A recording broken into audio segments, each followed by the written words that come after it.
Hi guys, welcome back. So we are going to be installing some new mounts for the action camera, both for the Ducati and for the Vespa. So the Ducati is here.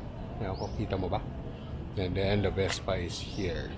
Okay, so we're going to install something kasi one of the reasons why I needed a new mount.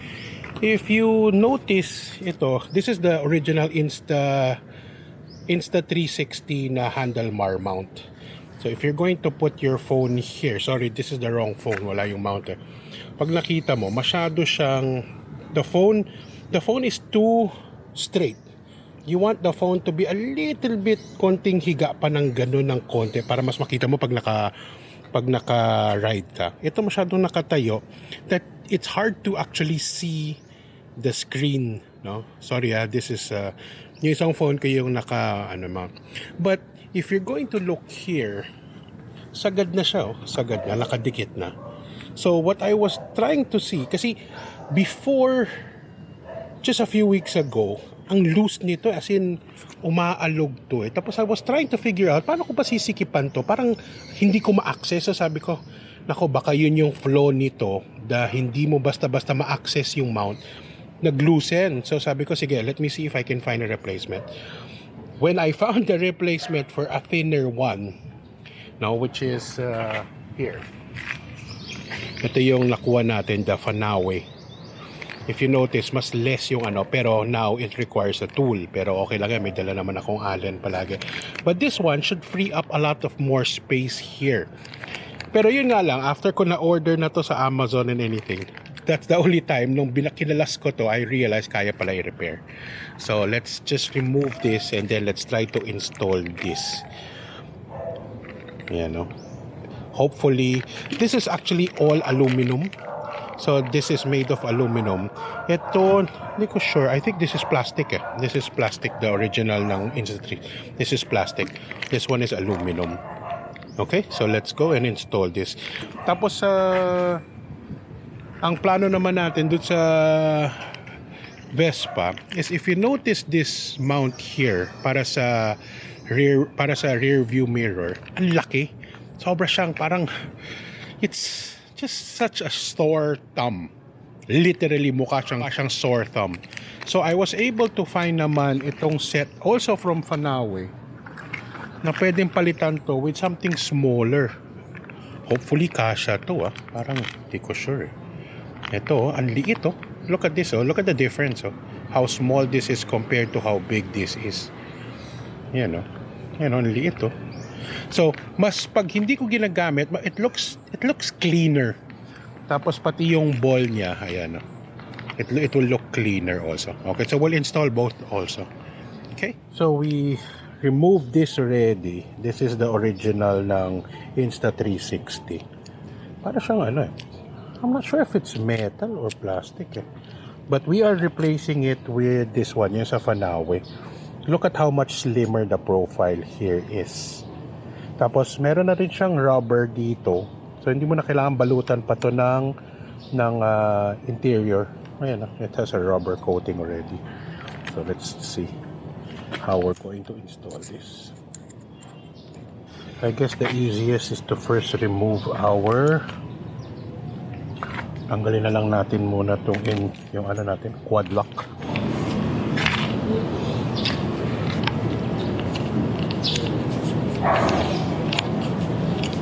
Okay, so let's get back. Let's install this again.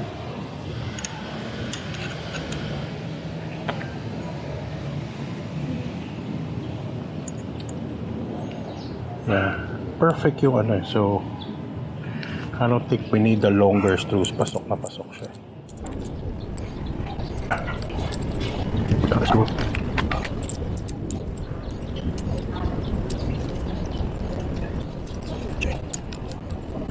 Okay, I won't tighten it yet until ma-adjust na natin yung phone mount.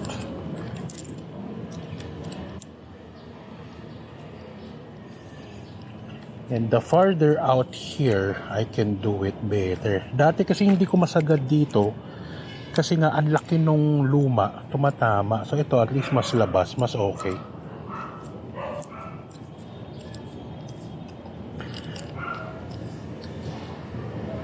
Okay, the funny thing here is, nung in-order ko tong Fanawi, kasi nung nakita ko siya sa Amazon, I was browsing for my supplements. Tapos nung nakita ko to, uy, perfect to sa hinahanap ko. I need something slim, gano'n. But every time kasi naghahanap ako sa Lazada natin, all I see is always yung mga ganito, yung mga generic ones lang. Never ko nakikita yung ganito na magandang belt. Palagi nakikita ko yung hindi nga masyadong maganda. So, when I was ordering, sabi ko, sige, order ko na rin kasi perfect na to doon sa kailangan ko. Yun nga lang, after ko nga ma-order and everything, doon ko nalaman na pwede mo pala orderin to sa Lazada. At it's cheaper. Buti na lang with Amazon, the shipping is free. So, at least hindi ako na problema sa shipping. Pero, if you guys are looking for this Fanawi, you can actually order it from Lazada na pala. I'll put the link kasi nag-order ako ng additional eh. So hopefully makakatipid na kayo if you want to use this actual brand also. Now ayan, inangat ko na rin ng konti yung mount ng quad lock, but I'm not gonna tighten it yet. Wait lang ha. Let's see. It's not going to be much better.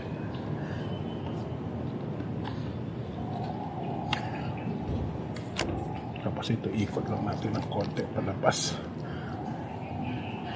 You know, looks so much better.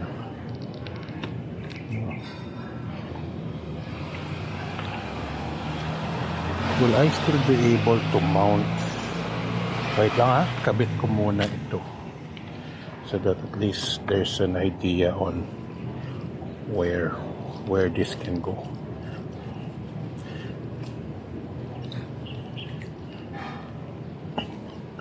Yan. I think that's perfect. Tapos, ibalik natin naman to. Uy! Perfect. Yan. There you go. Now, question is, if I put the phone, tatama ba siya? Now, I can put the phone here. Kasi pag patayo, tatama yan, sure ako. So, I can now mount my phone this way na lang. Pero at least I got the angle that I want. Kasi kung binaba ko to lang konti, hindi ko na naman makikita. Pero tatama naman. So this is perfect now. Okay. Hopefully this is actually the better angle now. Ikot ko lang ako din. Just a little. There you go. Enough space. Okay. Let me just tighten the mount first.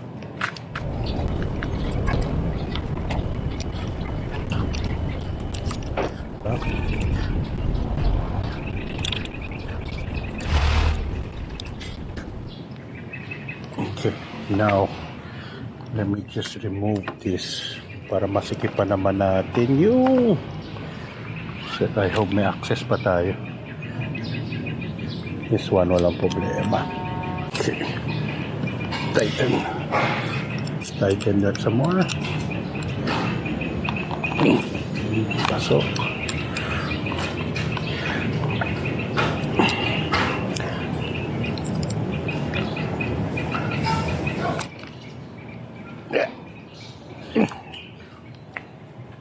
See if we can use the Fanawi mount.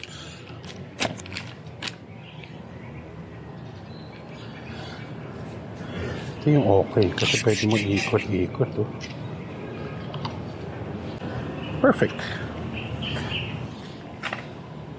You know, doesn't this look so much cleaner than this big one? Diba? Kabit ko lang yung ball. I will most likely put Mighty Bond here just a little, just a small drop to make sure hindi siya magano. But for now, let me just install this. Tanggalin lang natin muna to.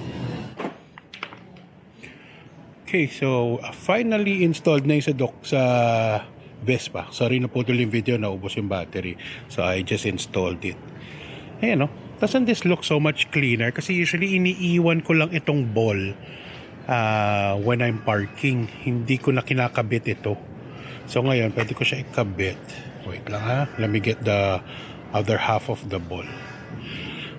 So this is the other half. So this is where I mount the Insta360 or yung action cam, the Osmo Action 4. So there, I can just, there. If I wanna angle it a little bit, yan. Okay, sa Ducati naman, there you go. See? So this one, ito yung sa Fanawe. By the way, if you're asking what is the model for the handlebar, it's CC05. Tama, no? CC05. Tapos this is their multi-angle na parang adapter. In this way, you can actually tighten this one and change the angle, that swivel, without touching this. Kasi minsan ang hirap yung isa lang ang like this one. You only have one tightening lever. Pag iniikot mo, both of them adjust. Ito, I can keep the bottom always in place na. So yung angle na yan, always na yan, fixed na yan because of this. And then, but I can still change this, I can rotate it, I can still turn this. Kasi separate na yung kanyang adjustment. So this is really nice. Then this is aluminum. Yung plastic, ilan na nababasag kung plastic this is aluminum So yun yung maganda. Minsan kasi doon sa plastic, parang galaw ng galaw, tighten ka ng tighten, mamaya konti biyak na. So this one. So this is so yung handlebar mount is CC05. Tapos for the windshield, so for the rear view mirror, the mount is CC06. Okay?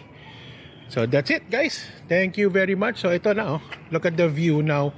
Better na rin, Oh, look at this, it's so much better na. Kesa kanina na nakatutok masyado sa floor. Ito mas pointed up, so when I'm riding, it's better. Okay guys, thank you very much. If you haven't liked and subscribed, please do so. I'll put the links on where you can get this in Lazada para hindi na kayo matulad sa akin na nag-order pa sa Amazon just to pay more, buti na lang free shipping. Okay, bye. Thank you.